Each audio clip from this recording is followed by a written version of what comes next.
गोदान भाग 7। यह अभिनय जब समाप्त हुआ तो उधर रंगशाला में धनुष यज्ञ समाप्त हो चुका था और सामाजिक प्रहसन की तैयारी हो रही थी, मगर इन सज्जनों को उससे विशेष दिलचस्पी न थी। केवल मिस्टर मेहता देखने गए और आदि से अंत तक जमे रहे। उन्हें बड़ा मजा आ रहा था। बीच बीच में तालियां बजाते थे और फिर कहो का आग्रह करके अभिनेताओं को प्रोत्साहन भी दे जाते थे। राय साहब ने इस प्रहसन के एक मुकदमे बाज देहाती जमींदार का खाका उड़ाया था।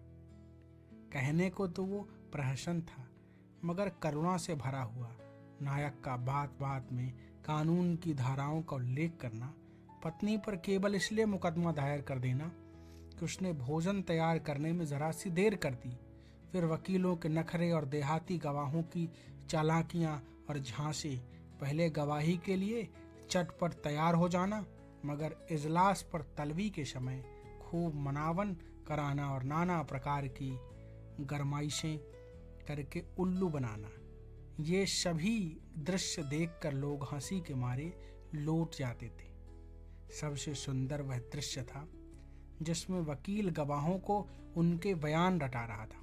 गवाहों का बार बार भूले करना, वकील का बिगड़ना, फिर नायक का देहाती बोली में गवाहों को समझाना और अंत में इजलास पर गवाहों का बदल जाना ऐसा सजीव और सत्य था कि मिस्टर मेहता उछल पड़े और तमाशा समाप्त होने पर नायक को गले लगा लिया और सभी नटों को एक एक मेडल देने की घोषणा की।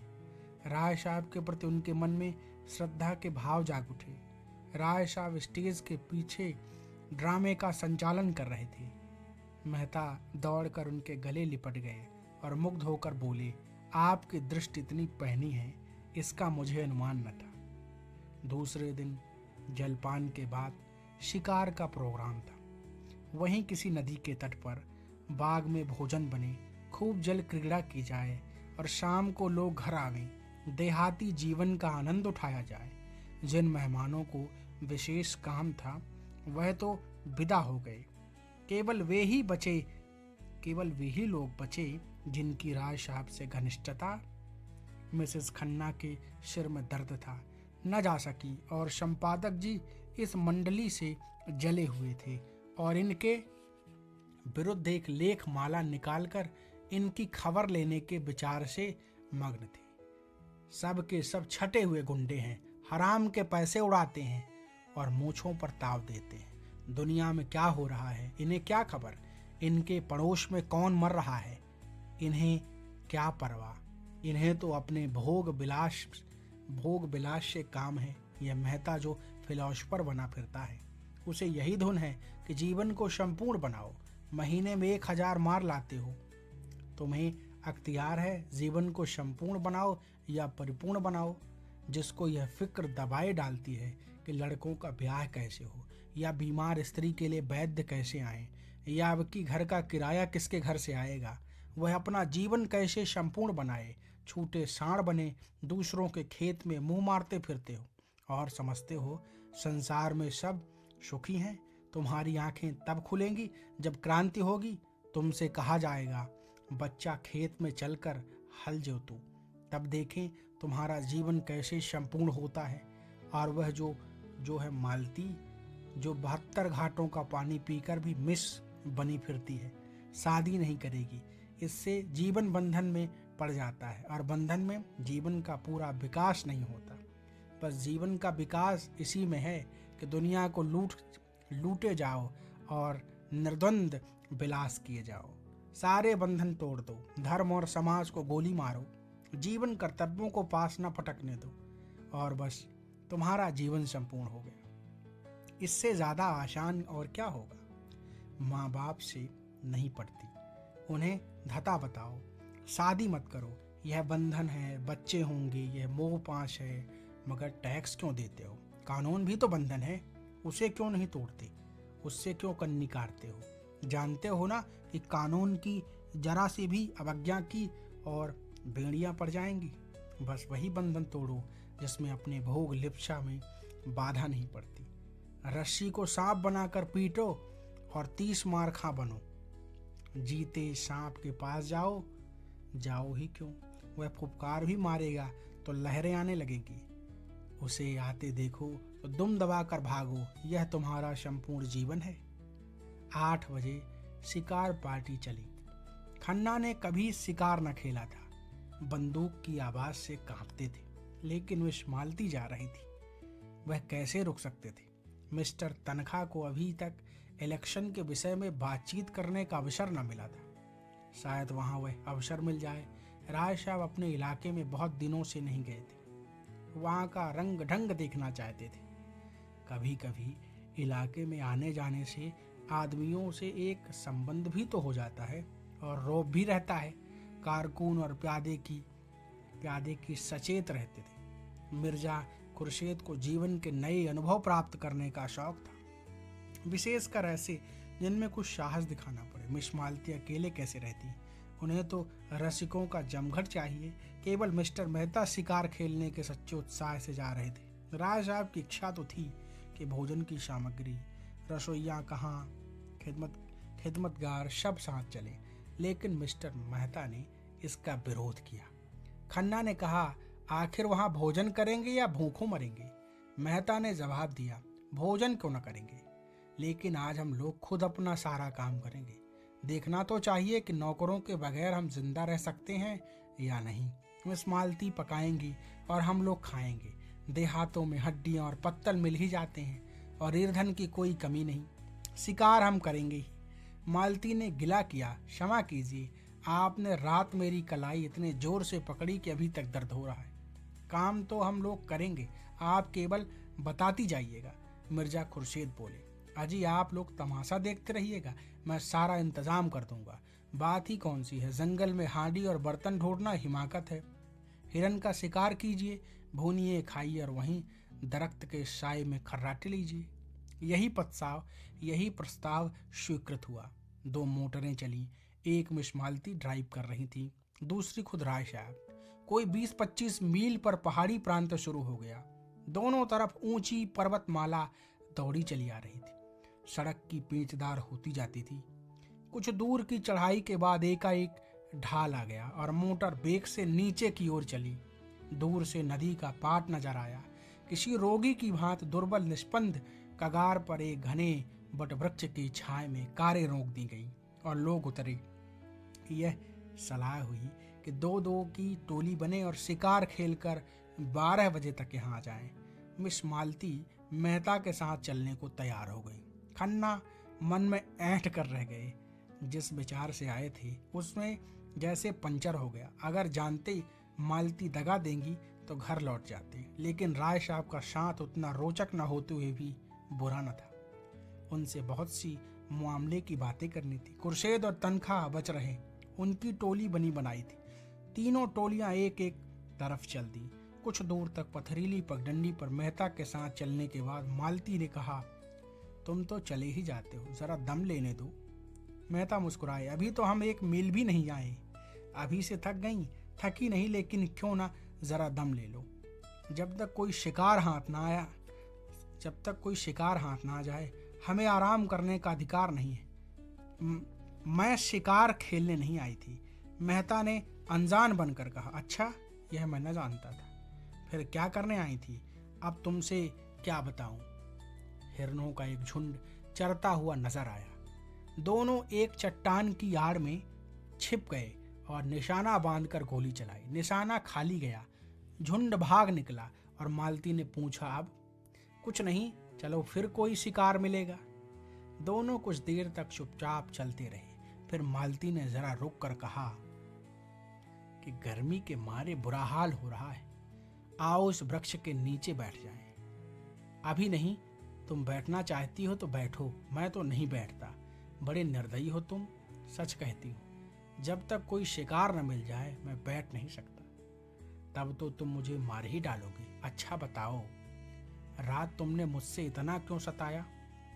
मुझे तुम्हारे ऊपर बड़ा क्रोध आ रहा था। साया, याद है तुमने मुझे क्या कहा था? तुम हमारे साथ चलेगा दिलदार? मैं न जानती थी तुम इतने शरीर हो। और अच्छा, सच कहना, तुम उस वक्त मुझे अपने साथ ले जाते। मेहता ने कोई जवाब न दिया, मानो सुना ही नहीं। दोनों कुछ दूर चलते रहे। एक तो जेठ की धूप, दूसरे पथरीला रास्ता। मालती थक कर बैठ गई। मेहता खड़े खड़े बोले, अच्छी बात है, तुम आराम कर लो, मैं यहीं आ जाऊंगा। मुझे अकेले छोड़कर चले जाओगे? मैं जानता हूँ तुम अपनी रक्षा कर सकती हो। कैसे जानते हो? नए युग की देवियों की यही सिफत है, वह मर्द का आश्रय नहीं चाहती है, उससे कंधा मिलाकर चलना चाहती है। मालती ने झेंपते हुए कहा, तुम कोरे फिलासफर हो मेहता, सच। सामने वृक्ष पर एक मोर बैठा हुआ था। मेहता ने निशाना साधा और बंदूक चलाई। मोर उड़ गया। मालती प्रसन्न होकर बोली, बहुत अच्छा हुआ, मेरा शाप पड़ा। मेहता ने बंदूक कंधे पर रखकर कहा, तुमने मुझे नहीं, अपने आप को श्राप दिया है। शिकार मिल जाता तो मैं 10 मिनट ही मोहलत देता, अब तो तुमको फौरन चलना पड़ेगा। मालती उठकर मेहता का हाथ पकड़ती हुई बोली, फिलासफरों के शायद हृदय नहीं होता है। तुमने अच्छा किया विवाह नहीं किया, उस गरीब को मार ही डालते, मगर मैं यूं न छोड़ूंगी। तुम मुझे छोड़कर नहीं जा सकते। मेहता ने एक झटके से हाथ छुड़ा लिया और आगे बढ़े। मालती सजल नेत्र होकर बोली, मैं कहती हूँ मत जाओ, नहीं मैं इस चट्टान पर सिर पटक दूंगी। मेहता ने तेजी से कदम बढ़ाए। मालती उन्हें देखती रही। जब वह 20 कदम निकल गए तो जुझला कर उठी और उनके पीछे दौड़ी। अकेले विश्राम करने में कोई आनंद न था। समीप आकर बोली, मैं तुम्हें इतना पशु न जानती थी। मैं जो हिरन मारूंगा उसकी खाल तुम्हें भेंट करूंगा। खाल जाए भाड़ में, मैं अब तुमसे बात न करूंगी। कहीं हम लोगों के हाथ कुछ न लगा और दूसरों ने अच्छे शिकार मारे तो मुझे बड़ी झेप होगी। एक चौड़ा नाला मुंह फैलाए बीच में खड़ा था। बीच की चट्टानें उसके दांतों सी लगती थी। धार में इतना वेग था कि लहरें उछली पड़ती थी। सूर्य मध्याह्न पर आ पहुंचा और उसकी प्यासी किरणें जल में क्रीड़ा कर रही थी। मालती ने प्रसन्न होकर कहा, अब तो लौटना पड़ा, क्यों उस पार चलेंगे, यही तो शिकार मिलेंगे। धार में कितना वेग है, मैं तो बह जाऊंगी। अच्छी बात है, तुम यहीं बैठो, मैं जाता हूँ। हाँ आप जाइए, मुझे अपने जान से बैर नहीं है। मेहता ने पानी में कदम रखा और पांव साधते हुए चले। जो जो आगे जाते थे पानी गहरा होता जाता था, यहाँ तक कि छाती तक आ गया। मालती अधीर हो उठी। शंका से मन चंचल हो उठा। ऐसी विकलता तो उसे कभी न होती थी। ऊंचे स्वर में बोली, पानी गहरा है, ठहर जाओ, मैं भी आती हूँ। नहीं नहीं, तुम फिसल जाओगी, धार तेज है। कोई हर्ज नहीं, मैं आ रही हूँ। आगे न बढ़ना, खबरदार। मालती साड़ी ऊपर चढ़ाकर नाले में बैठी, मगर 10 हाथ आते आते पानी उसकी कमर तक आ गया। मेहता घबराए, दोनों हाथ से उसे लौट जाने को कहते हुए बोली, तुम यहाँ मत आओ मालती, यहाँ तुम्हारी गर्दन तक पानी। मालती ने एक कदम और आगे बढ़ाकर कहा, होने दो, तुम्हारी यही इच्छा है कि मैं मर जाऊं तो तुम्हारे पास ही मरूंगी। मालती पेड़ तक पानी में थी। धार इतनी तेज थी कि मालूम होता था कदम उखड़ा, मेहता लौट पड़ी और मालती को एक हाथ से पकड़ लिया। मालती ने नसीली आंखों में रोष भर कर कहा, मैंने तुम्हारे जैसा बेदर्दी आदमी कभी न देखा था, बिल्कुल पत्थर हो। खैर आज सता लो, जितना सताते बने, मैं भी कभी समझूंगी। मालती के पांव उखड़ते हुए मालूम हुए। वह बंदूक संभालती हुई उनसे चिमट गई। मेहता ने आश्वासन देते हुए कहा, तुम यहाँ खड़ी न रह सकती, मैं तुम्हें अपने कंधों पर बिठाई लेता हूँ। मालती ने भ्रुकुटी टेढ़ी करके कहा, तो उस पार जाना क्या इतना जरूरी है? मेहता ने कुछ उत्तर न दिया। बंदूक कनपटी से कंधों पर दबा ली और मालती को दोनों हाथों से उठाकर कंधों पर बैठा लिया। मालती अपने पुलक को छिपाती हुई बोली, अगर कोई देख ले भद्दा तो लगता है। दो पग के बाद उसने करुण स्वर में कहा, अच्छा बताओ, मैं यहीं पानी में डूब जाऊं तो तुम्हें रंज हो या ना हो? मैं तो समझती हूँ तुम्हें बिल्कुल रंज न होगा। मेहता ने आहत स्वर में कहा, तुम समझती हो मैं आदमी नहीं हूँ? मैं तो यही समझती हूँ, क्यों छिपाऊं?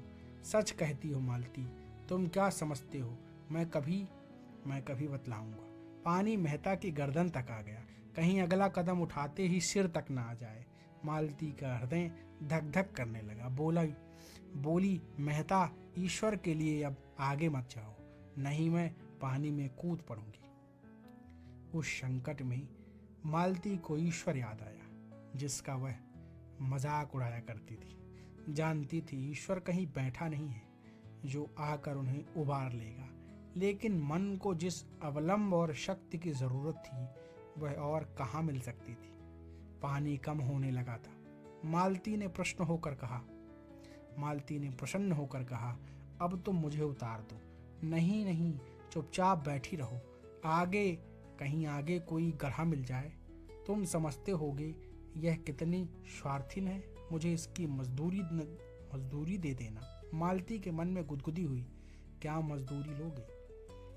यही कि जब तुम्हारे जीवन में ऐसा ही कोई अवसर आए तो मुझे बुला लेना। किनारे आ गए। मालती ने रेत पर अपनी साड़ी का पानी निचोड़ा, जूते का पानी निकाला, मुंह हाथ धोया, पर यह शब्द अपने रहस्यमय आशय के साथ उसके सामने नाचते रहे। उसने इस अनुभव का आनंद उठाते हुए कहा, यह दिन याद रहेगा। मेहता ने पूछा, तुम बहुत डर रही थी? पहले तो डरी, लेकिन फिर मुझे विश्वास हो गया कि तुम हम दोनों की रक्षा कर सकते हो। मेहता ने गर्व से मालती को देखा। उनके मुख पर परिश्रम की लाली के साथ तेज था। मुझे यह सुनकर कितना आनंद आ रहा है तुम यह समझ सकोगी मालती। तुमने समझाया कब? उल्टे और जंगलों में घसीटते फिरते हो और अभी फिर लौटती बार यही नाला पार करना पड़ेगा। तुमने कैसी आफत में जान डाल दी। मुझे तुम्हारे साथ रहना पड़े तो एक दिन न पटे। मेहता मुस्कुराए। इन शब्दों का संकेत खूब समझ रहे थे। तुम मुझे इतना दुष्ट समझती हो और जो मैं कहूँ कि मैं तुमसे प्रेम करता हूँ तो तुम मुझसे विवाह करोगी? ऐसे काट कठोर से कौन विवाह करेगा? रात दिन जलाकर मार डालोगे और मधुर नेत्रों से देखा मानो कह रही हो। इसका आशय तुम खूब समझते हो, इतने बुद्धू नहीं हो। मेहता ने जैसे सचेत होकर कहा, तुम सच कहती हो मालती। मैं किसी रमणी को प्रसन्न नहीं कर रख सकता। मुझसे कोई स्त्री प्रेम का स्वांग नहीं कर सकती। मैं उसके अंतस्थल तक पहुंच जाऊंगा, फिर मुझे उसमें अरुचि हो जाएगी। मालती कांप उठी। इन शब्दों में कितना सत्य था। उसने पूछा, अच्छा बताओ, तुम कैसे प्रेम से संतुष्ट होगे? बस यही कि जो मन में हो वही मुख पर हो। मेरे लिए रंग रूप और हाव भाव और नाजो अंदाज का मूल्य उतना ही है जितना होना चाहिए। मैं वह भोजन चाहता हूँ और जिससे आत्मा की तृप्त हो। उत्तेजक और शोषक पदार्थ की मुझे जरूरत नहीं। मालती ने होठ सिकोड़ कर ऊपर को सांस खींचते हुए कहा, तुमसे कोई पेश न पाएगा, एक ही घाघ हो। अच्छा बताओ, मेरे विषय में तुम्हारा क्या ख्याल है? मेहता ने नटखटपन से मुस्कुराकर कहा, तुम सब कुछ कर सकती हो। बुद्धिमती हो, चतुर हो, प्रतिभावान हो, दयालु हो, चंचल हो, स्वाभिमानी हो, त्याग कर सकती हो, लेकिन प्रेम नहीं कर सकती। मालती ने पैनी दृष्टि से ताक कर कहा, झूठे हो तुम, बिल्कुल झूठे। मुझे तुम्हारा यह दावा निस्सार मालूम होता है कि तुम नारी हृदय तक पहुंच जाते हो। दोनों नाले के किनारे किनारे चले जा रहे थे। 12 बज चुके थे, पर अब मालती को न विश्राम की इच्छा थी न लौटने की। आज के संभाषण में उसे एक ऐसा आनंद आ रहा था जो उसके लिए बिल्कुल नया था। उसने कितने ही विद्वान और नेताओं को एक मुस्कान में, एक चितवन में, एक रसीले वाक्य में उल्लू बनाकर छोड़ दिया। ऐसी बालू की दीवार पर वह जीवन का आधार नहीं रख सकती थी। आज उसे वह कठोर ठोस पत्थर सी भूमि मिल गई थी जो फावड़ों से चिंगारियां निकाल रही थी, और उसकी कठोरता उसे उत्तरोत्तर मोही लेती थी। धाए की आवाज हुई। एक लालसर नाले पर उड़ा जा रहा था। मेहता ने निशाना मारा। चिड़िया चोट खाकर भी कुछ दूर उड़ी, फिर बीच धार में गिर पड़ी और लहरों के साथ बहने लगी। अभी जाकर लाता हूँ, जाती कहाँ है? यह कहने के साथ वह रेत में दौड़े और बंदूक किनारे पर रख गड़ाप से पानी में कूद पड़े और बहाव की ओर तैरने लगे। मगर आधा मील तक पूरा जोर लगाने पर कि चिड़िया न पा सकी और चिड़िया मरकर भी जैसे उड़ी जा रही थी। सहसा उन्होंने देखा एक युवती किनारे की एक झोपड़ी से निकली और चिड़िया को बहते देखकर साड़ी को जांघों तक चढ़ाया और पानी में घुस पड़ी। एक क्षण में उससे चिड़िया पकड़ ली और मेहता को दिखाती हुई बोली, पानी से निकल आओ बाबूजी, तुम्हारी चिड़िया यह है। मेहता युवती की चपलता और साहस देखकर मुग्ध हो गए। तुरंत किनारे की ओर हाथ चलाए और 2 मिनट में युवती के पास जाकर खड़े हुए। युवती का रंग था तो काला और वह भी गहरा, कपड़े बहुत ही मैले और फूहड़, आभूषण के नाम पर केवल हाथों में 2-2 मोटी चूड़ियां, सिर के बाल उलझे अलग अलग, मुखमंडल का कोई भाग ऐसा नहीं जिसे सुंदर या सुघड़ कहा जा सके। लेकिन उस निर्मल स्वच्छ निर्मल जलवायु ने उसके कालेपन में ऐसा लावण्य भर दिया था और प्रकृति की गोद में पलकर उसके अंग इतने सुदृढ़, सुगठित और स्वच्छंद हो गए थे कि यौवन का चित्र खींचने के लिए उससे सुंदर कोई रूप न मिलता। उसका सबल स्वास्थ्य जैसे मेहता के मन में बल और तेज भर रहा था। मेहता ने उसे धन्यवाद देते हुए कहा, तुम बड़े मौके से पहुंच गई, नहीं मुझे न जाने कितनी दूर तैरना पड़ता। युवती ने प्रसन्नता से कहा, मैंने तुम्हें तैरते आते देखा तो दौड़ी, शिकार खेलने आए होगे। हाँ, आए तो थे शिकार ही खेलने, मगर दोपहर हो गया है और यही चिड़िया मिली है। तेंदुआ मारना चाहो तो मैं उसका ठौर दिखा दूं। रात को यहाँ रोज पानी पीने आता है, कभी कभी दोपहर में भी आ जाता है। फिर जरा सकुचा कर सिर झुकाए बोली, उसकी खाल हमें देनी पड़ेगी। चलो चलो मेरे द्वार पर, वहाँ पीपल की छाया है। यहाँ धूप में कब तक खड़े रहोगे? कपड़े भी तो गीले हो गए। मेहता ने उसकी देह में चिपकी हुई गीली साड़ी की ओर देखकर कहा, तुम्हारे कपड़े भी तो गीले हैं। मेहता ने उसने लापरवाही से कहा, हमारा क्या, हम तो जंगल के हैं, दिन दिन भर धूप और पानी में खड़े रहते हैं, तुम थोड़े ही रह सकते हो। लड़की कितनी समझदार है और बिल्कुल गवार। तुम खाल लेकर क्या करोगी? हमारे दादा बाजार में बेचते हैं, यही तो हमारा काम है। लेकिन दोपहरी यहाँ कांटे तुम खिलाओगी क्या? युवती ने लजाते हुए, तुम्हारे खाने लायक हमारे घर में क्या है? मक्के की रोटियां खाओ तो धरी हैं, चिड़िए का सालन पका दूं, तुम बताते जाना जैसे बनाना हो। थोड़ा सा दूध भी है। हमारी गैया को एक बार तेंदुए ने घेरा था, उसे सींगों से भगाकर भाग आई, तब से तेंदुआ उससे डरता है। लेकिन मैं अकेला नहीं हूँ, मेरे साथ एक औरत भी है। तुम्हारी घरवाली होगी? नहीं, घरवाली तो अभी नहीं है, जान पहचान की है, तो मैं दौड़कर उनको बुला लाती हूँ। तुम चलकर छांव में बैठो। नहीं नहीं, मैं बुला लाता हूँ। तुम थक गए होगे, शहर के रहिया जंगल के काहे आते होंगे? हम तो जंगली आदमी हैं, किनारे ही तो खड़ी होगी। जब तक मेहता कुछ बोले वह हवा हो गई और मेहता ऊपर चढ़कर पीपल की छाया में बैठे तो इस स्वच्छंद जीवन से उनके मन में अनुराग उत्पन्न हुआ। सामने की पर्वतमाला दर्शन तप्त की भांति अगम्य और अनंत फैली हुई, मानो ज्ञान का विस्तार कर रही हो। मानो आत्मा उस ज्ञान को, उस प्रकाश को, उस अगम्यता को उसके प्रत्यक्ष विराट रूप में देख रही हो।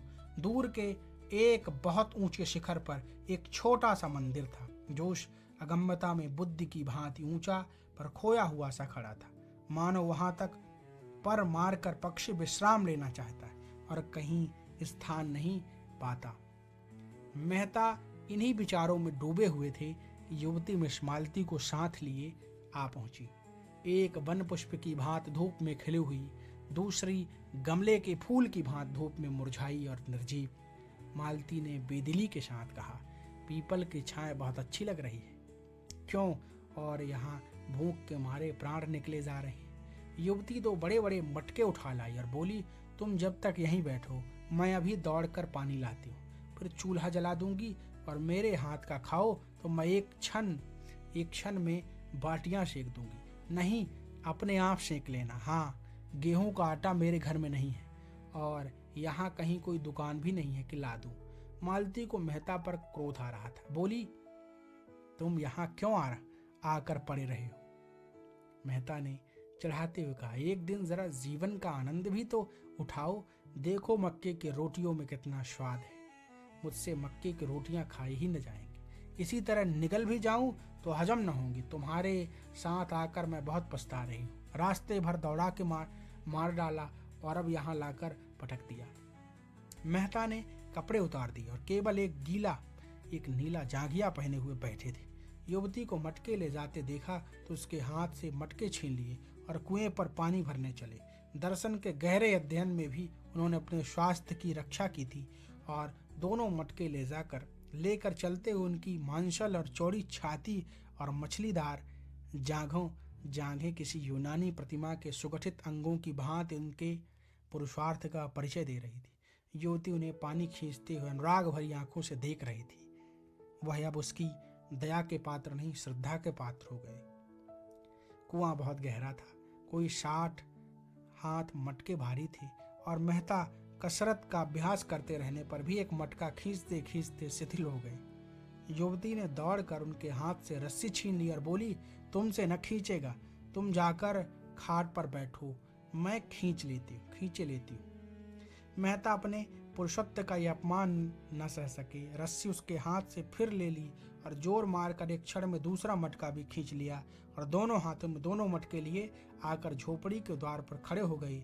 युवती ने चटपट आग जलाई, लालशर के पंख झुलस डाले, छुरे से उसकी बूटियां निकाली और चूल्हे में आग जलाकर मांस चढ़ा दिया और चूल्हे के दूसरे एले पर कढ़ाई में दूध उबालने लगी और मालती भावें चढ़ाए खाट पर खिन्न मन पड़ी। इस तरह यह दृश्य देख रही थी मानो उसके ऑपरेशन की तैयारी हो रही। मेहता झोपड़ी के द्वार पर खड़े होकर युवती के गृह कौशल को अनुरक्त नेत्रों से देखते हुए बोले, मुझे भी तो कोई काम बताओ, मैं क्या करूं? युवती ने मीठी झिड़की के साथ कहा, तुम्हें कुछ नहीं करना है, जाकर बाई के पास बैठो, बेचारी बहुत भूखी है, दूध गर्म हुआ जाता है, उसे पुला देना। उसने गले से आटा निकाला और गूंथने लगी। मेहता उसके अंगों का विलास देखते रहे। युवती भी रह रहकर उन्हें कनखियों से देखकर अपना काम करने लगती थी। मालती ने पुकारा, तुम वहां क्यों खड़े हो?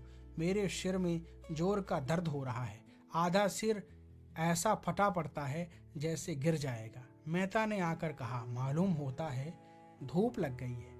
मैं क्या जानती थी तुम मुझे मार डालने के लिए यहाँ ला रहे हो?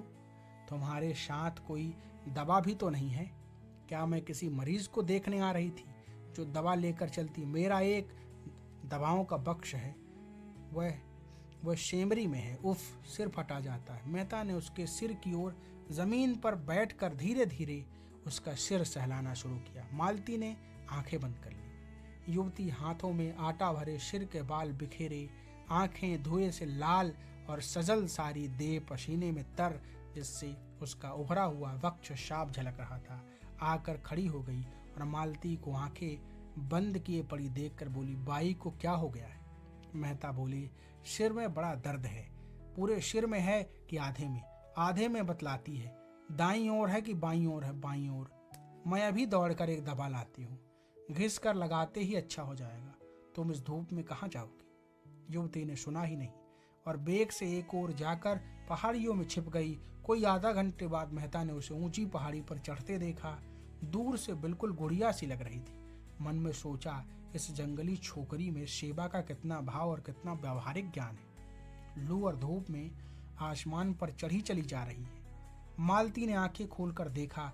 कहाँ गई वह कलूटी? गजब की काली है, जैसे आबनूस का कुंदा हो। इसे भेज दो, राय साहब से कह आए, कार यहाँ भेज दी। इस तपिश में मेरा दम निकल जाएगा। कोई दवा लेने गई है, कहती है इससे आधा सिर का दर्द बहुत जल्द आराम हो जाता है। इनकी दवाएं इन्हीं को फायदा करती हैं, मुझे न करेंगे।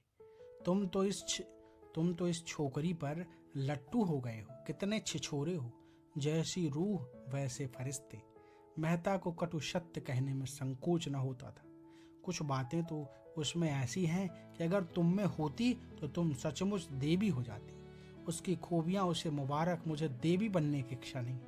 तुम्हारी इच्छा हो तो मैं जाकर कार लाऊं, यद्यपि कार यहाँ आ भी सकेगी, मैं नहीं कह सकता।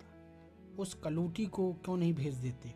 वह तो दवा लेने गई है, फिर भोजन पकाएगी। तो आज आप उसके मेहमान हैं, शायद रात को भी यहीं रहने का विचार होगा। रात को शिकार भी तो अच्छे मिलते हैं। मेहता ने इस आक्षेप से चिढ़कर कहा, इस युवती के प्रति मेरे मन में जो प्रेम और श्रद्धा है वह ऐसी है कि अगर मैं उसको उसकी ओर वासना से देखूं तो आंखें फूट जाएं। मैं अपने किसी घनिष्ठ मित्र के लिए भी इस धूप और लू में उस ऊंची पहाड़ी पर न जाता। और हम केवल घड़ी भर के मेहमान हैं, यह वह जानती है। वह किसी गरीब औरत के लिए भी इसी तत्परता से दौड़ जाएगी। मैं विश्व बंधुत्व और विश्व प्रेम पर केवल लेख लिख सकता हूँ, केवल भाषण दे सकता हूँ। वह उस प्रेम और त्याग का व्यवहार करती है। कहने से करना कहीं कठिन है, इसे तुम भी जानती हो। मालती ने उपहास भाव से कहा, बस बस, वह देवी है, मैं मान गई।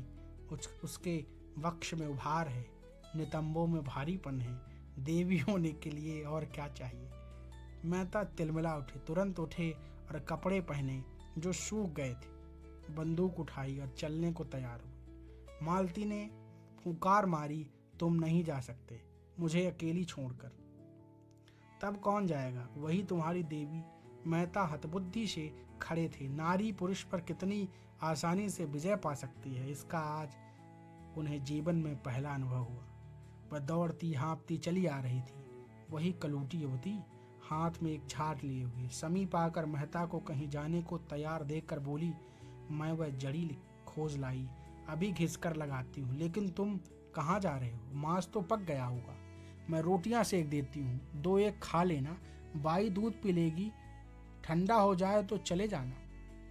उसने निसंकोच भाव से मेहता के अचकन की बटनें खोल दी। मेहता अपने को बहुत रोके हुए थे। जी होता था इस गवारन के चरणों को चूम ले।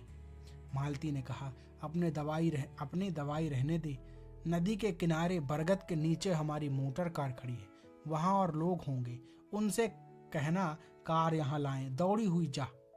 युवती ने दीन नेत्रों से मेहता को देखा। इतनी मेहनत से बूटी लाई, उसका यह अनादर, इस गवारिन की दवा इन्हें नहीं जची तो न सही, इसका मन रखने को ही जरा सी लगवा लेती तो क्या होता। उसने बूटी जमीन पर रखकर पूछा, तब तक तो चूल्हा ठंडा हो जाएगा बाई जी, कहो तो रोटियां सेक कर रख दूं। बाबूजी खाना खा लें, तुम दूध पी लो और दोनों जने आराम करो, तब तक मैं मोटर वाले को बुला लाऊंगी। वह झोपड़ी में गई, बुझी हुई आग फिर जलाई। देखा तो मांस उबल गया था, कुछ जल भी गया था। जल्दी जल्दी रोटियां सेकी, दूध गर्म था, उसे ठंडा किया और एक कटोरे में मालती के पास लाई। मालती ने कटोरे के भद्देपन पर मुंह बनाया, लेकिन दूध त्याग न सकी। मेहता झोपड़ी के द्वार पर बैठकर एक थाली में मांस और रोटियां खाने लगे। युवती खड़ी पंख जल रही थी। मालती ने युवती से कहा, उन्हें खाने दो, कहीं भागे नहीं जाते हैं, तू जाकर गाड़ी ला। युवती ने मालती की ओर एक बार सवाल की आंखों से देखा। यह क्या चाहती है, इनका आशय क्या है? उसे मालती के चेहरे पर रोगियों की सी नम्रता और कृतज्ञता और याचना न दिखाई दी। उसकी जगह अभिमान और प्रमाद की झलक थी। गवारी मनोभाव को पहचानने में चतुर थी। बोली, मैं किसी की लौंडी नहीं हूँ बाई जी, तुम बड़ी हो, अपने घर की बड़ी हो, मैं तुमसे कुछ मांगने तो नहीं जाती, मैं गाड़ी लेने न जाऊंगी। मालती ने डांटा, अच्छा तूने गुस्ताखी पर कमर बांधी, बता तू किसके इलाके में रहती है? यह राय साहब का इलाका है, तो तुझे उन्हीं राय साहब के हाथों हंटरों से पिटवाऊंगी। मुझे पिटवाने से तुम्हें सुख मिले तो पिटवा लेना बाई जी, कोई रानी महारानी थोड़ी हूं कि लश्कर भेजनी पड़ेगी। मेहता ने 2-4 कौर निगले थे कि मालती की यह बातें सुनी और कंठ में अटक गया और जल्दी से हाथ धोया और बोले, वह नहीं जाएगी, मैं जा रहा हूँ। मालती भी खड़ी हो गई, उसे जाना पड़ेगा। मेहता ने अंग्रेजी में कहा, उसका अपमान करके तुम अपना सम्मान बढ़ा नहीं रही हो मालती। मालती ने फटकार बताई, ऐसी ही लौंडियां मर्दों को पसंद आती हैं, जिनमें और कोई गुण हो या ना हो, उनकी टहल दौड़ दौड़ कर प्रसन्न मन से करे और अपना भाग्य सराहे कि इस पुरुष ने मुझसे यह काम करने को तो कहा। वह देवियां हैं, शक्तियां हैं, विभूतियां हैं। मैं समझती थी वह पुरुषत्व तुम में कम से कम नहीं है, लेकिन अंदर से, संस्कारों से तुम भी वही बर्बर हो। मेहता मनोविज्ञान के पंडित थे, मालती के मनोरहस्यों को समझ रहे थे। ईर्ष्या का ऐसा अनोखा उदाहरण उन्हें कभी न मिला था। उस रमणी में जो इतनी मृदु स्वभाव, इतनी उदार, इतनी प्रसन्न मुक्ति, ईर्ष्या की ऐसी प्रचंड ज्वाला। बोले, कुछ भी कहो, मैं उसे न जाने दूंगा।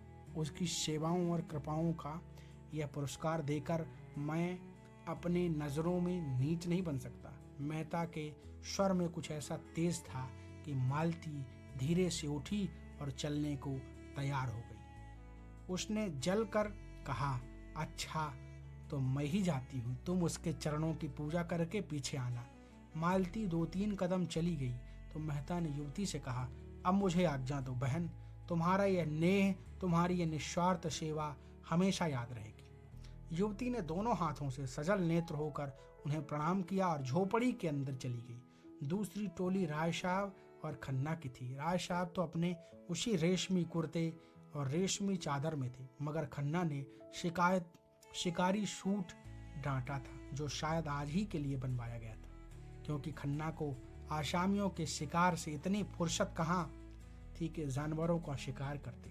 खन्ना ठिगने इकहरे रूपवान आदमी थे, गेहुआ रंग, बड़ी बड़ी आंखें, मुंह पर चेचक के दाग और बातचीत में बड़े कुशल। कुछ देर चलने के बाद खन्ना ने मिस्टर मेहता का जिक्र छेड़ दिया, जो कल से ही उनके मस्तिष्क में राहु की भांति समाये हुए थे। बोले, यह मेहता भी कुछ अजीब आदमी है, मुझे तो कुछ बना हुआ मालूम होता है। राय साहब मेहता की इज्जत करते थे और उन्हें सच्चा और निष्कपट आदमी समझते थे, पर खन्ना से लेन देन का व्यवहार था। कुछ स्वभाव में शांतप्रिय भी थे, विरोध न कर सके। बोले, मैं तो उन्हें केवल मनोरंजन की वस्तु समझता हूँ, कभी उनसे बहस नहीं करता, और करना भी चाहूँ तो उनकी विद्या कहाँ से लाऊं, जिसने जीवन के क्षेत्र में कभी कदम ही नहीं रखा। वह अगर जीवन के विषय में कोई नया सिद्धांत अलापता है तो मुझे उस पर हंसी आती है। मजे से 1000 महावर फटकारते हैं, न जोरू न जाता, न कोई चिंता न बाधा। वह दर्शन न बघारे तो कौन बघारे। आप निर्द्वंद रहकर जीवन को संपूर्ण बनाने का स्वप्न देखते हैं, ऐसे आदमी से क्या बहस की जाए। मैंने सुना चरित्र का अच्छा नहीं है। बेफिक्री में चरित्र अच्छा रह ही कैसे सकता है। समाज में रहो और समाज के कर्तव्यों और मर्यादाओं का पालन करो, तब पता चले। मालती न जाने क्या देखकर उन पर लट्टू हुई जाती है। मैं समझता हूँ वह केवल तुम्हें जला रही है, मुझे वह क्या जलाएगी बेचारी। मैं उन्हें खिलौनों से ज्यादा नहीं समझता। यह तो न कहो मिस्टर खन्ना, मिस मालती पर जान तो देते हो तुम। यूँ तो मैं आपको भी यही इल्जाम दे सकता हूँ, मैं सचमुच खिलौना समझता हूँ। आप उन्हें प्रतिमा बनाए हुए। खन्ना ने जोर से कहकहा मारा, हालांकि हंसी की कोई बात न थी। अगर एक लोटा जल चढ़ा देने से वरदान मिल जाए तो क्या बुरा है। आपकी राय साहब ने जोर से कहकहा मारा, जिसका कोई प्रयोजन न था। तब आपने उस देवी को समझा ही नहीं। आप जितनी ही उसकी पूजा करेंगे उतना ही वह आपसे दूर भागेगी, जितना ही दूर भागिएगा उतना ही आपकी ओर दौड़ेगी। तब तो उन्हें आपकी ओर दौड़ना चाहिए था, मेरी ओर। मैं उस रसिक समाज से बिल्कुल बाहर हूँ मिस्टर खन्ना। सच कहता हूँ, मुझमें जितनी बुद्धि, जितना बल है, वह इस इलाके के प्रबंध में ही खर्च हो जाता है।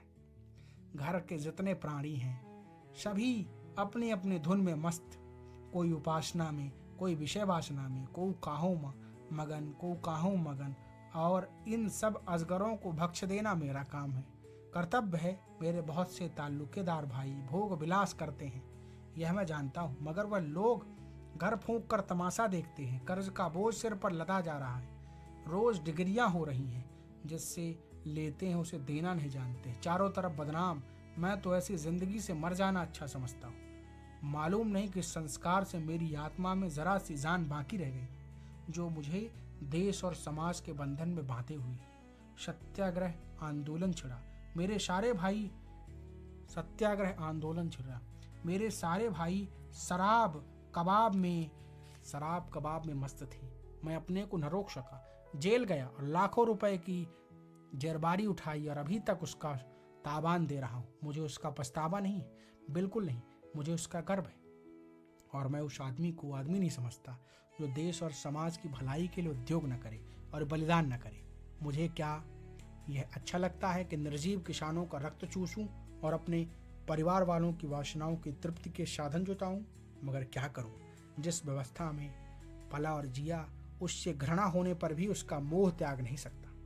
और उसी चरखे में रात दिन पड़ा हुआ कि किसी तरह इज्जत आबरू बची रहे और आत्मा की हत्या न होने पाए। ऐसा आदमी मिशमालती क्या किसी भी मिश के पीछे नहीं पड़ सकता, और पड़े तो उसका सर्वनाश ही समझिए। हाँ, थोड़ा सा मनोरंजन कर लेना दूसरी बात। मिस्टर खन्ना भी साहसी आदमी थे, संग्राम में आगे बढ़ने वाले। 2 बार जेल हो आए थे, किसी से दबना न जानते थे, खद्दर पहनते थे और फ्रांस की शराब पीते थे। अवसर पड़ने पर बड़ी बड़ी तकलीफें झेल सकते थे। जेल में शराब छुई तक नहीं, और A क्लास में रहकर भी C क्लास की रोटियां खाते रहे। हालांकि उन्हें हर तरह का आराम मिल सकता था, मगर रण क्षेत्र में जाने वाला रथ भी तो बिना तेल के नहीं चल सकता। उनके जीवन में थोड़ी सी रसिकता लाजमी थी। बोले, आप सन्यासी बन सकते हैं, मैं तो नहीं बन सकता। मैं तो समझता हूँ जो भोगी नहीं है वह संग्राम में भी पूरे उत्साह से नहीं जा सकता। जो रमणी से प्रेम नहीं कर सकता उसके देश प्रेम में मुझे विश्वास नहीं। राय साहब मुस्कुराए। आप मुझी पर आवाजें कसने लगे। आवाज नहीं, तत्व की बात है। शायद हो। आप अपने दिल के अंदर बैठ कर देखिए तो पता चले। मैंने तो बैठ कर देखा है, और मैं आपको विश्वास दिलाता हूँ, वहां और चाहे जितनी बुराइयां हों, विषय की लालसा नहीं है। तब मुझे आपके ऊपर दया आती है। आप तो इतने दुखी और निराश और चिंतित हैं, इसका एकमात्र कारण आपका निग्रह है। मैं तो यह नाटक खेल कर रहूंगा, चाहे दुखांती क्यों ना हो। वह मुझसे मजाक करती है, दिखाती है कि मुझे तेरी परवाह नहीं है, लेकिन मैं हिम्मत हारने वाला मनुष्य नहीं हूँ।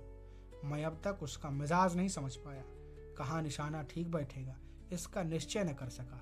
जिस दिन यह कुंजी मिल गई बस फतेह है, लेकिन वह कुंजी आपको शायद ही मिले। मेहता शायद आपसे बाजी मार ले जाएं। एक हिरन कई हिरनियों के साथ चल रहा था, बड़ी सींगों वाला, बिल्कुल काला। राय साहब ने निशाना बांधा। खन्ना ने रोका, क्यों हत्या करते हो यार, बेचारा चल रहा है, चरने दो। धूप तेज हो गई, आइए कहीं बैठ जाएं, आपसे कुछ बातें करनी है। राय साहब ने बंदूक चलाई, मगर हिरन भाग गया। बोले, एक शिकार मिला भी तो निशाना खाली गया, एक हत्या से बचे। हाँ कहिए, क्या कहने जा रहे थे? आपके इलाके में ऊख होती है बड़ी कसरत से, तो फिर क्यों ना हमारे शुगर मिल में शामिल हो जाइए। हिस्से धड़ाधड़ बिक रहे हैं, आप ज़्यादा नहीं 1000 हिस्से खरीद लें। गजब किया, मैं इतने रुपए कहाँ से लाऊंगा? इतने नामी इलाकेदार और आपको रुपयों की कमी। कुल 50,000 ही तो होते हैं, उनमें भी अभी 25% ही देना है। नहीं भाई साहब, मेरे पास इस वक्त बिल्कुल रुपए नहीं। रुपए जितने चाहे मुझसे लीजिए, बैंक आपका है। हाँ, अभी आपने अपनी जिंदगी इंश्योर न कराई होगी, मेरी कंपनी में एक अच्छी सी पॉलिसी लीजिए। 100-200 रुपए तो आप बड़ी आसानी से हर महीने दे सकते हैं, और इकट्ठी रकम मिल जाएगी 40-50 हजार। लड़कों के लिए इससे अच्छा प्रबंध आप नहीं कर सकते। हमारी नियमावली देखिए, हम पूर्ण सहकारिता के सिद्धांत पर काम करते हैं। दफ्तर और कर्मचारियों के खर्च के सिवा नफे की एक पाई भी किसी के जेब में नहीं जाती है। आपको आश्चर्य होगा कि इस नीति से कंपनी चल कैसे रही है, और मेरी सलाह से थोड़ा सा स्पेकुलेशन का काम भी शुरू कर दीजिए। यह जो सैकड़ों करोड़पति बने हुए हैं, सब इसी स्पेकुलेशन से बने हैं। रुई, शक्कर, गेहूं, रबर, किसी जिन्स का सट्टा कीजिए, मिनटों में लाखों का वारा न्यारा होता है, और काम जरा अटपटा है। बहुत से लोग गच्चा खा जाते हैं, लेकिन वही जो अनाड़ी है, आप जैसे अनुभवी, सुशिक्षित और दूरंदेश लोगों के लिए इससे ज्यादा नफे का काम भी नहीं है। बाजार का चढ़ाव उतार कोई आकस्मिक घटना नहीं है, इसका भी विज्ञान है। एक बार उसे गौर से देख लीजिए, फिर क्या मजाल कि धोखा हो जाए। राय साहब कंपनियों पर अविश्वास करते थे। 2-1 बार इसका उन्हें कड़वा अनुभव हो चुका था, लेकिन मिस्टर खन्ना को उन्होंने अपनी आंखों के सामने बढ़ते देखा था, और उनकी कार्यक्षमता के कायल हो गए थे। अभी 10 साल पहले जो व्यक्ति बैंक में क्लर्क था, वह केवल न अपने अध्ययनवशाय पुरुषार्थ और प्रतिभा से शहर में पुजता है, उसकी सलाहों की उपेक्षा नहीं की जा सकती। इस विषय में अगर खन्ना उनके पथ प्रदर्शक हो जाएं, तो उन्हें बहुत सारी कामयाबी हो सकती है। ऐसा अवसर क्यों छोड़ा जाए? तरह तरह के प्रश्न करते रहे, सहसा एक देहाती एक बड़ी सी टोकरी में कुछ जड़ें, कुछ पत्तियां, कुछ फूल लिए जाता नजर आया। खन्ना ने पूछा, अरे क्या बेचता है? देहाती सकपका गया, डरा कहीं बेगार में न पकड़ जाए। बोला, कुछ तो नहीं मालिक, यही घास पात। क्या करेगा इनका? बेचूंगा मालिक, जड़ी बूटी है। कौन कौन सी जड़ी बूटी है बता? देहाती ने अपना औषधालय खोल कर दिखलाया। मामूली चीजें थी जो जंगल के आदमी उखाड़ कर ले जाते थे और शहर में अत्तारों के हाथ 2-4 आने में बेच आते थे, जैसे मकोए, कंघी, शहदैया, कुकरौधे, धतूरे के बीज, मदार के फूल, करंजे, घुमची आदि। हर एक चीज दिखाता था और रटे हुए शब्दों में उनके गुण भी बखान करता जाता था। यह मकोए है सरकार, ताप हो, मंदाग्नि हो, तिल्ली हो, धड़कन हो, शूल हो, खांसी हो, एक खुराक में आराम हो जाता है। यह धतूरे के बीज है मालिक, गठिया हो, बाई हो। खन्ना ने दाम पूछा, उसने 8 आने गए। खन्ना ने 1 रुपया फेंक दिया और उसे पड़ाव तक रख आने का हुक्म दिया। गरीब ने मुंह मांगा दाम ही नहीं पाया, उसका दोगुना पाया, आशीर्वाद देता चला गया। राय साहब ने पूछा, आप यह घास पात लेकर क्या करेंगे? खन्ना ने मुस्कुरा कर कहा, इनकी अशर्फियां बनाऊं। मैं कीमियागर हूँ, यह आपको शायद नहीं मालूम।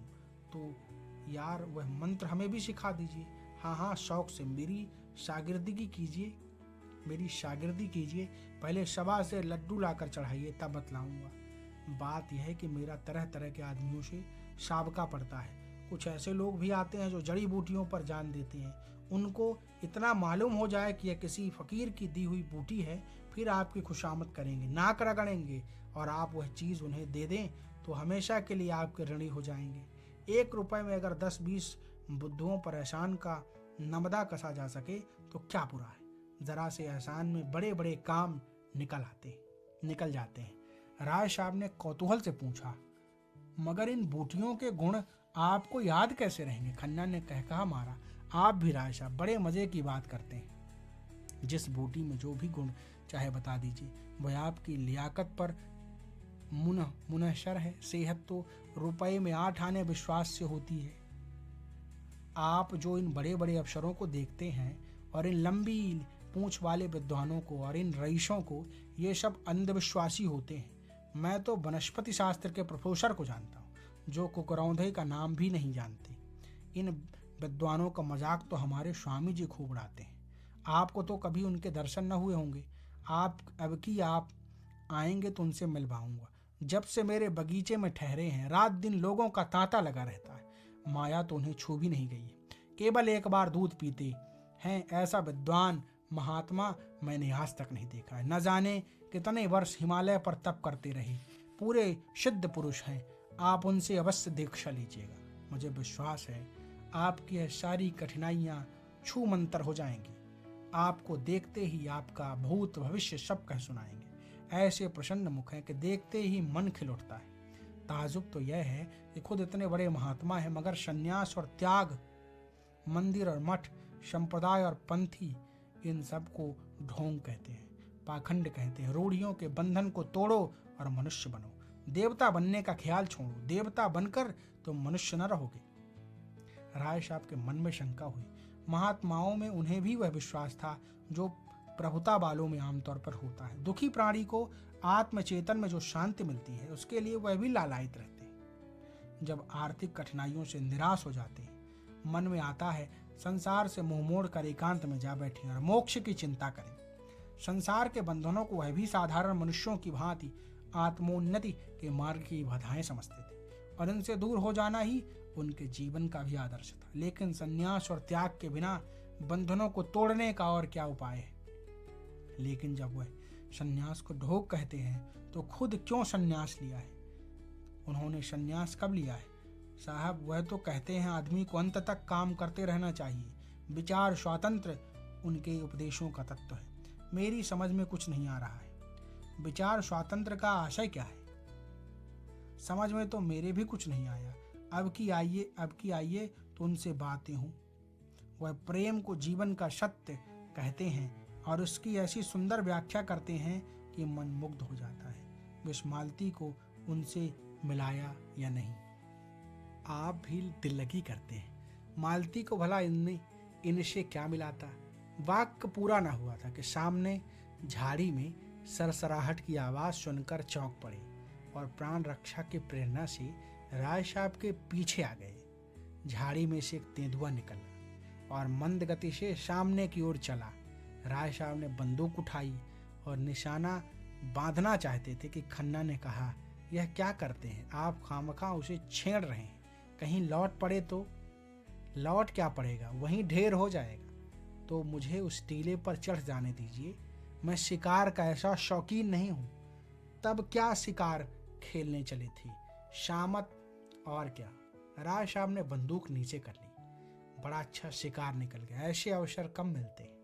मैं तो अब यहाँ नहीं ठहर सकता, खतरनाक जगह है, एक आध शिकार तो मार लेने दीजिए, खाली हाथ लौटते शर्म आती है।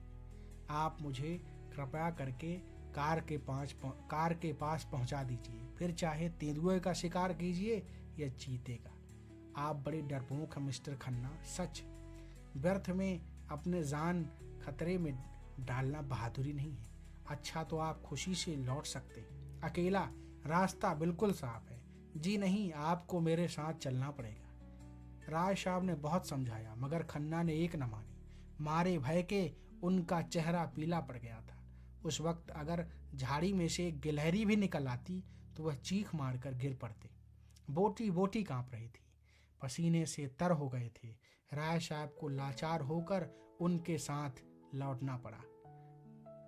जब दोनों आदमी बड़ी दूर निकल आए तो खन्ना के होश ठिकाने आए। बोले, खतरे से नहीं डरता, लेकिन खतरे के मुंह में उंगली डालना हिमाकत है। अजी जाओ भी, जरा सा तेंदुआ देख लिया तो जान निकल गई। मैं शिकार खेलना उस जमाने का संस्कार समझता हूँ जब आदमी पशु था। तब से संस्कृत आगे, बहुत आगे बढ़ गई है। मैं मिस मालती से आपकी कलई खोलूंगा। मैं अहिंसावादी होना लज्जा की बात नहीं समझता। अच्छा तो यह आपका अहिंसावाद था, शाबाश।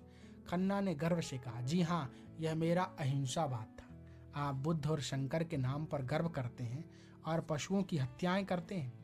लज्जा आपको आनी चाहिए, ना कि मुझे। कुछ दूर दोनों चुपचाप चलते रहे। तब खन्ना बोले, तो आप कब तक आएंगे?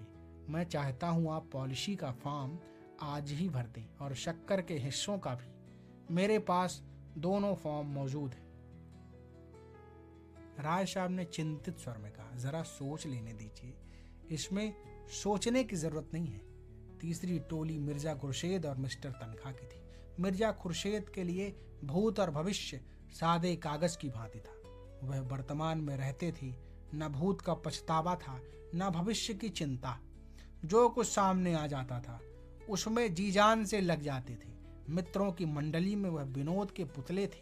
काउंसिल में उनसे ज्यादा उत्साही मेंबर कोई न था। जिस प्रश्न के पीछे पड़ जाते मिनिस्टरों को रुला देते, किसी के साथ रू रियायत करना न जानते थे, बीच बीच में परिहास भी करते जाते थे। उनके लिए आज जीवन था, कल का पता नहीं। गुस्से भर भी थे, गुस्से भर भी ऐसे थे कि ताल ठोंक कर सामने आ जाते थे, नम्रता के सामने दंडवत करते थे।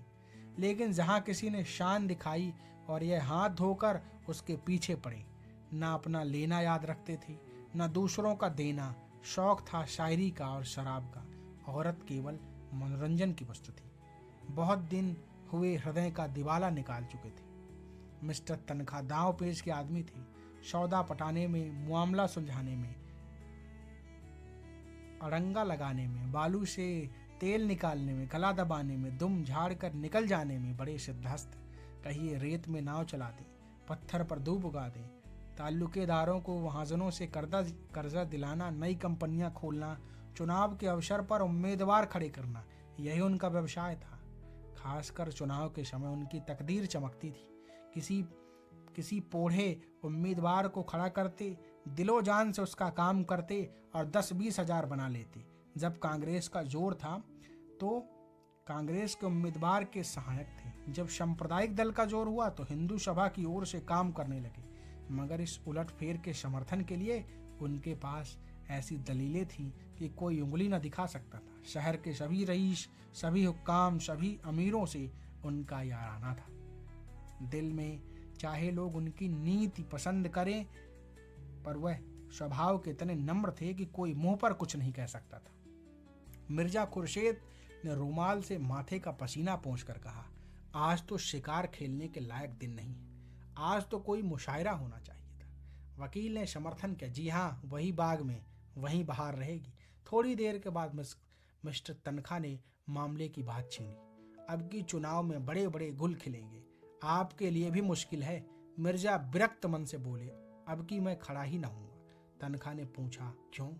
मुफ्त की बकबक कौन करे, फायदा ही क्या है? मुझे अब इस डेमोक्रेसी में भक्ति नहीं रही। जरा सा काम और महीनों की बहस, हाँ, जनता की आंखों में धूल झोंकने के लिए अच्छा स्वांग है। इससे तो कहीं अच्छा है कि एक गवर्नर रहे, चाहे वो हिंदुस्तानी हो या अंग्रेज, इससे बहस नहीं। एक इंजन जिस गाड़ी को बड़े मजे से हजारों मील खींच ले जा सकता है, उसे 10,000 आदमी मिलकर भी उतनी तेजी से नहीं खींच सकते। मैं तो यह सारा तमाशा देखकर काउंसिल में बेजार हो गया हूँ। मेरा बस चले तो काउंसिल में आग लगा दूं। जिसे हम डेमोक्रेसी कहते हैं, वह व्यवहार में बड़े बड़े व्यापारियों और जमींदारों का राज्य है और कुछ नहीं। चुनाव में वही बाजी ले जाता है जिसके पास रुपए हैं। रुपए के जोर से उसके लिए सभी सुविधाएं तैयार हो जाती हैं। बड़े बड़े पंडित, बड़े बड़े मौलवी, बड़े बड़े लिखने और बोलने वाले, जो अपने जबान और कलम से पब्लिक को जिस तरफ चाहें फेर दें, सभी सोने के देवता के पैरों पर माथा रगड़ते हैं। मैंने तो इरादा कर लिया है, अब इलेक्शन के पास न जाऊंगा। मेरा प्रोपेगेंडा अब डेमोक्रेसी के खिलाफ होगा। मिर्जा साहब ने कुरान की आयतों से सिद्ध किया कि पुराने जमाने में बादशाह के आदर्श कितने ऊंचे थे। आज तो हम उनकी तरफ उसकी तरफ ताक भी नहीं सकते, हमारी आंखों में चकाचौंध आ जाएगी। बादशाह को खजाने की एक कौड़ी भी निजी खर्च में लाने का अधिकार न था। वह किताबें नकल करके, कपड़े सीकर, लड़कों को पढ़ाकर अपना गुजर करता था। मिर्जा ने आदेश महीपों की एक लंबी सूची गिना दी। कहा, तो वह प्रजा को पालने वाला बादशाह है, और कहाँ आजकल के मंत्री और मिनिस्टर 5, 6, 7 हजार 8 हजार महावर मिलना चाहिए। यह लूट है या कि डेमोक्रेसी है? हिरनों का झुंड चरता हुआ नजर आया। मिर्जा के मुख पर शिकार का जोश चमक उठा। बंदूक संभाली और निशाना मारा। एक काला सा हिरन गिर पड़ा। वह मारा। इस उन्मत्त ध्वनि के साथ मिर्जा भी बेतहाशा दौड़े, बिल्कुल बच्चों की तरह उछलते कूदते, तालियां बजाते। समीप ही एक वृक्ष पर एक आदमी लकड़ियां काट रहा था। वह भी चटपट वृक्ष से उतरकर मिर्जा जी के साथ दौड़ा। हिरन की गर्दन में गोली लगी थी, उसके पैरों में कंपन हो रहा था, आंखें पथरा गई थी। लकड़हारे ने हिरन को करुण नेत्रों से देखकर कहा, अच्छा पट्ठा था, मन भर से कम न होगा। हुक्म हो तो मैं उठाकर पहुंचा दूं। मिर्जा कुछ बोले नहीं। हिरन की टंगी हुई दीन वेदना से भरी आंखें देख रहे थे। अभी 1 मिनट पहले उन इसमें जीवन था। जरा सा पत्ता भी खड़खड़ा था तो कान खड़े करके चौकड़ियां भरता हुआ निकल भागता। अपने मित्र और बाल बच्चों के सहित ईश्वर की उगाई हुई घास खा रहा था, मगर अब निष्पंद पड़ा है।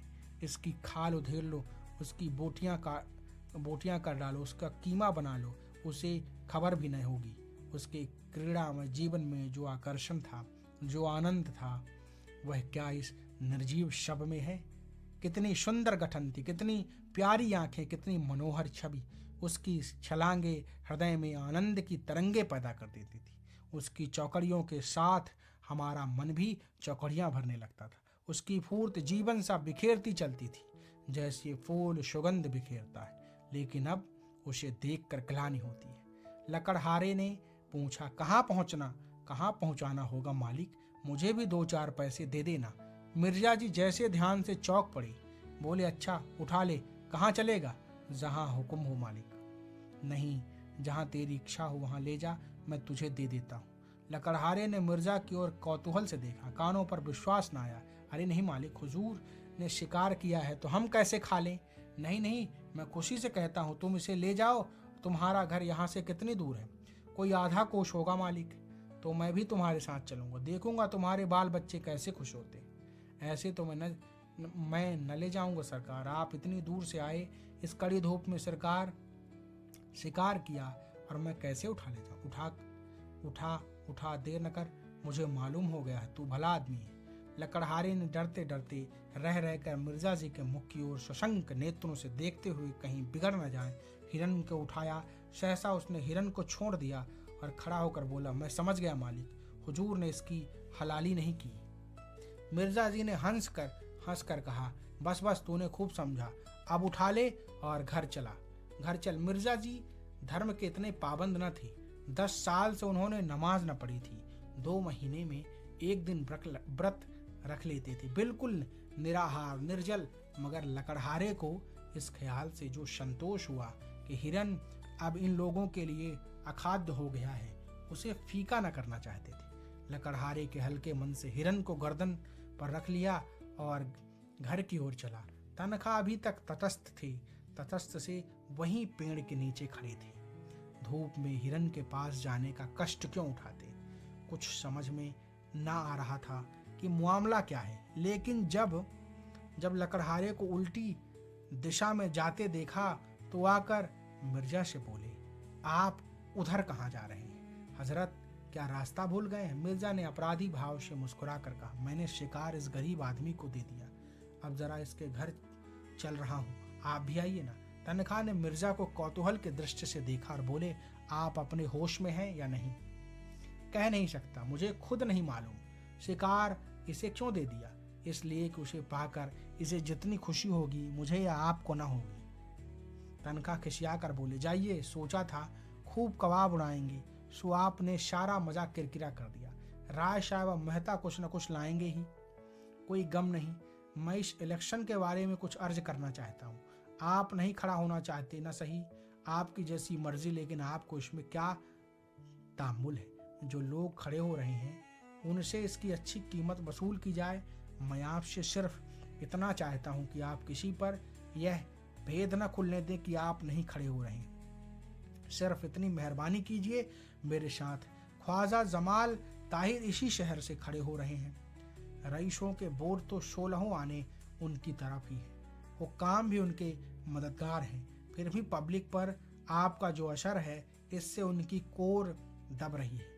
आप चाहें तो आपको उनसे 10-20 हजार रुपए महज यह जाहिर कर देने के लिए मिल सकते हैं कि आप उनकी खातिर बैठ जाते। नहीं, मुझे अर्ज कर लेने दीजिए। इस मामले में आपको कुछ नहीं करना है, आप बेफिक्र बैठे रहिए। मैं आपकी तरफ से एक मैनिफेस्टो निकाल दूंगा और उसी शाम को आप मुझसे 10,000 नगद वसूल कर लीजिएगा। मिर्जा साहब ने उनकी ओर हिकारत से देखकर कहा, मैं ऐसे रुपए पर और आप पर लानत भेजता हूँ। मिस्टर तनखा ने जरा भी बुरा नहीं माना, माथे पर बल तक न आने दिया।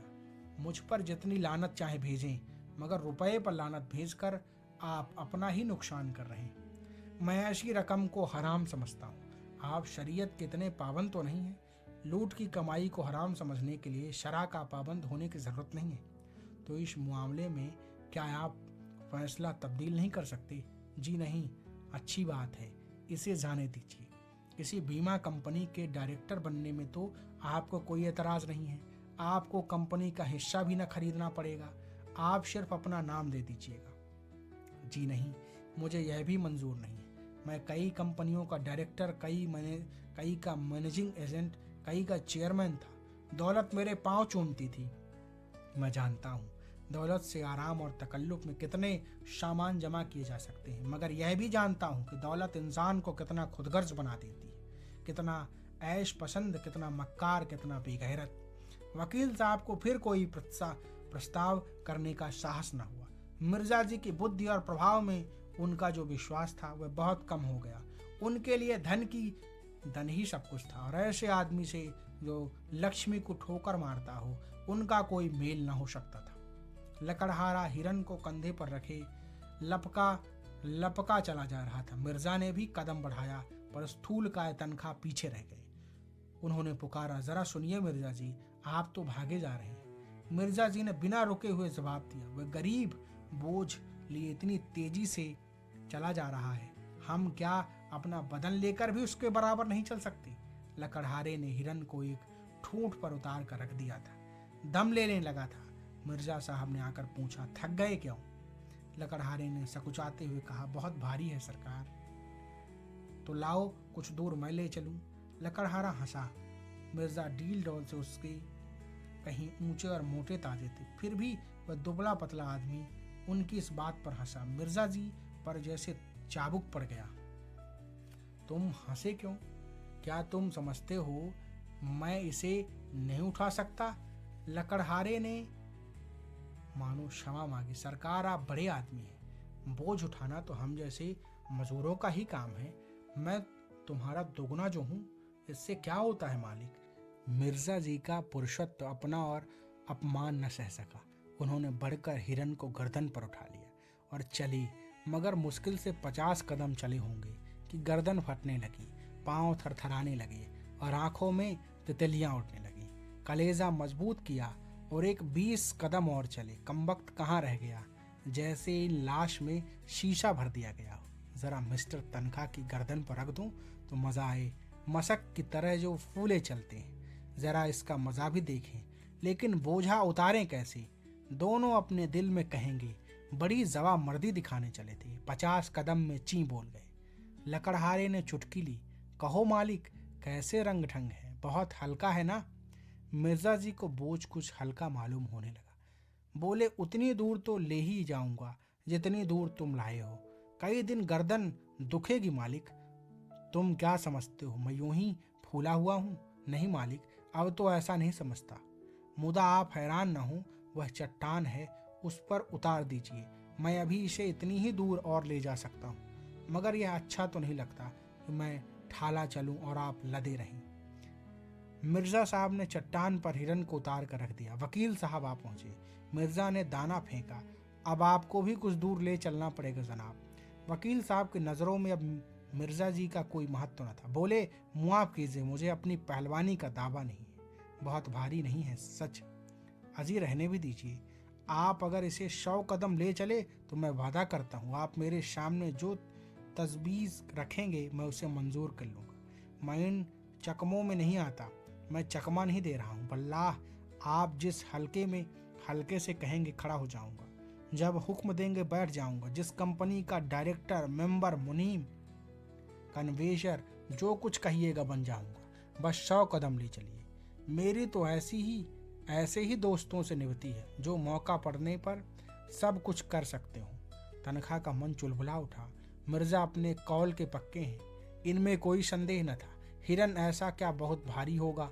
आखिर मिर्जा इतनी दूर ले ही आए, बहुत ज्यादा थके तो नहीं जान पड़ती। अगर इनकार करते हैं तो सुनहरा अवसर हाथ से जाता है। आखिर ऐसा क्या कोई पहाड़ है? बहुत होगा 4-5 पसेरी होगा। 2-4 दिन गर्दन ही तो दुखेगी। जेब में रुपए हों तो थोड़ी सी बीमारी सुख की वस्तु है। 100 कदम की रही। हाँ, 100 कदम मैं गिनता चलूंगा। देखिए, निकल न जाइएगा। निकल जाने वाले पर लानत भेजता हूँ। तनख्वाह ने जूतों का फीता फिर से बांधा, कोट उतार कर लकड़हारे को दिया, पतलून ऊपर चढ़ाया, रुमाल से मुंह पोंछा और इस तरह हिरन को देखा मानो ओखली में सिर देने जा रहे हैं। फिर हिरन को उठाकर गर्दन पर रखने की चेष्टा की। दोनों 2-3 बार जोर लगाने पर लाश गर्दन पर तो आ गई, पर गर्दन न उठ सकी। कमर झुक गई, हाथ उठे और लाश को जमीन पर पटकने वाले थे कि मिर्जा ने उन्हें सहारा देकर आगे बढ़ाया। तनख्वाह ने एक डग इस तरह उठाया जैसे दलदल में पांव रख रहे हों। मिर्जा ने बढ़ावा दिया। शाबाश मेरे शेर, वाह वाह। तनख्वाह ने एक ढग और रखा। मालूम हुआ गर्दन टूटी जाती है। मार लिया मैदान, शाबाश, जीते रहो पट्टे। तनख्वाह 2 डग बढ़े, आंखें निकली पड़ती थी। बस एक बार और जोर मारो दोस्त। 100 कदम की शर्त गलत, 50 कदम की ही रही। वकील साहब का बुरा हाल था। वह बेजान हिरन शेर की तरह उनको दबोचे हुए उनका हृदय रक्त चूस रहा था। सारी शक्तियां जवाब दे चुकी थी, केवल लोभ किसी लोहे की धरन की तरह छत को संभाले हुए था। 1 से 25,000 तक की गोटी थी, मगर अंत में वह शहतीर भी जवाब दे गई। लोभी की कमर भी टूट गई। आंखों के सामने अंधेरा छा गया। फिर सिर में चक्कर आया और वह शिकार गर्दन पर लिए पथरीली जमीन पर गिर पड़े। मिर्जा ने उन्हें तुरंत उठाया और अपने रुमाल से हवा करते हुए उनकी पीठ ठोंकी। जोर तो यार तुमने खूब मारा, लेकिन तकदीर के खोटे हो। तनख्वाह ने हाँफते हुए लंबी सांस खींचकर कहा, आपने तो आज मेरी जान ही ले ली थी। 2 मन से कम न होगा ससुर। मिर्जा ने हंसते हुए कहा, लेकिन भाईजान मैं भी तो इतनी दूर उठा कर लाया ही था। वकील साहब ने खुशामद करनी शुरू की। मुझे तो आपकी फरमाइश पूरी करनी थी, आपको तमाशा देखना था, वह आपने देख लिया। अब आपको अपना वादा पूरा करना होगा। आपने मुआदा कब पूरा किया? कोशिश तो जान तोड़ कर की, इनकी सनद नहीं, इसकी सनद नहीं। लकड़हारे ने फिर हिरन उठा लिया और भागा चला जा रहा। वह दिखा देना चाहता कि तुम लोगों ने कांक कूक कर 10-10 कदम इसे उठा लिया तो यह न समझो कि पास हो गई। इस मैदान में मैं दुर्बल होने पर भी तुमसे आगे रहूंगा। हाँ, कागज तुम चाहे जितना काला करो और झूठे मुकदमे चाहे जितने बनाओ। एक नाला मिला जिसमें बहुत थोड़ा पानी था। नाले के उस पार टीले पर एक छोटा सा 5-6 घरों का पुरवा था। कई लड़के इमली के नीचे खेल रहे थे। लकड़हारे को देखते ही सबों ने दौड़कर उसका स्वागत किया और लगे पूछने, किसने मारा बापू? कैसे मारा? कहाँ मारा? कैसे गोली लगी? कहाँ लगी? और इसी को क्यों लगी और हिरनों को क्यों नहीं लगी? लकड़हारा हूँ हाँ हाँ करता इमली के नीचे पहुंचा और हिरन को उतार कर पास की झोपड़ी से दोनों महानुभावों के लिए खाट लेने दौड़ा। उसके चारों लड़कों और लड़कियों ने शिकार को अपने चार्ज में ले लिया और अन्य लड़कों को भगाने की चेष्टा करने लगे। सबसे छोटे बालक ने कहा, यह हमारा है। उसकी बड़ी बहन जो 14-15 साल की थी, मेहमानों की ओर देखकर छोटे भाई को डांटा, चुप, नहीं सिपाही पकड़ ले जाएगा। मिर्जा ने लड़के को छेड़ा, तुम्हारा नहीं हमारा है। बालक ने हिरन पर बैठकर अपना कब्जा सिद्ध कर दिया और बोला, बापू तो लाए हैं। बहन ने सिखाया, कह दे भैया तुम्हारा है। इन बच्चों की माँ बकरी के लिए पत्तियां तोड़ रही थी। दो नए भले आदमियों को देखकर जरा सा घूंघट निकाल लिया और शर्माई कि उसकी साड़ी कितनी मैली, कितनी फटी, कितनी उटंकी है। वह इस वेश में मेहमानों के सामने कैसे जाए? और गए बिना काम नहीं चलता, पानी वानी देना है। अभी दोपहर होने में कुछ कसर थी, लेकिन मिर्जा साहब ने दोपहरी इसी गांव में काटने का निश्चय किया। गांव के आदमियों को जमा किया, शराब मंगवाई, शिकार पका, समीप के बाजार से घी और मैदा मंगाया और सारे गांव को भोज दिया। छोटे बड़े स्त्री पुरुष सबों ने दावत उड़ाई। मर्दों ने खूब शराब पी और मस्त होकर शाम तक गाते रहे और मिर्जाजी बालकों के साथ बालक, शराबियों के साथ शराबी, बूढ़ों के साथ बूढ़े और जवानों के साथ जवान बने हुए थे। इतनी ही देर में सारे गांव से उनका इतना घनिष्ठ परिचय हो गया था मानो यहीं के निवासी हो।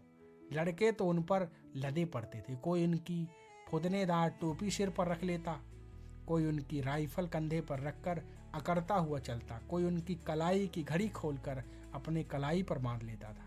मिर्जा ने खुद खूब देशी शराब पी और झूम झूम कर जंगली आदमियों के साथ गाते रहे। जब ये लोग सूर्यास्त के समय यहाँ से विदा हुए तो गांव भर के नर नारी इन्हें बड़ी दूर तक पहुंचाने आए। कई तो रोते थे। ऐसा सौभाग्य उन गरीबों के जीवन में शायद पहली बार आया हो कि किसी शिकारी ने उनकी दावत की हो। जरूर यह कोई राजा है, नहीं तो इतना दरिया दिल किसका होता है? इनके दर्शन फिर काहे को होंगे? कुछ दूर चलने के बाद मिर्जा ने पीछे फिर कर देखा और बोले, बेचारे कितने खुश थे। खास मेरी जिंदगी में ऐसे मौके रोज आते। आज का दिन बड़ा मुबारक था। तनख्वाह ने बेरुखी के साथ कहा, आपके लिए मुबारक होगा, मेरे लिए तो मनहूस था। मतलब की कोई बात न हुई। दिन भर जंगलों और पहाड़ों की खाक छानने के बाद अपना मुंह लिए लौटे जाते हैं। मिर्जा ने निर्दयता से कहा, मुझे आपके साथ हमदर्दी नहीं। दोनों आदमी जब बरगद के नीचे पहुंचे तो दोनों टोलियां लौट चुकी थी। मेहता मुंह लटकाए हुए थे, मालती विमन से अलग हुई थी जो नई बात थी, और राय साहब और खन्ना दोनों भूखे रह गए थे और किसी के मुंह से बात न निकलती थी। वकील साहब इसलिए दुखी थे कि मिर्जा ने उनके साथ बेवफाई की और अकेले मिर्जा साहब प्रसन्न थे और वह प्रसन्नता अलौकिक थी।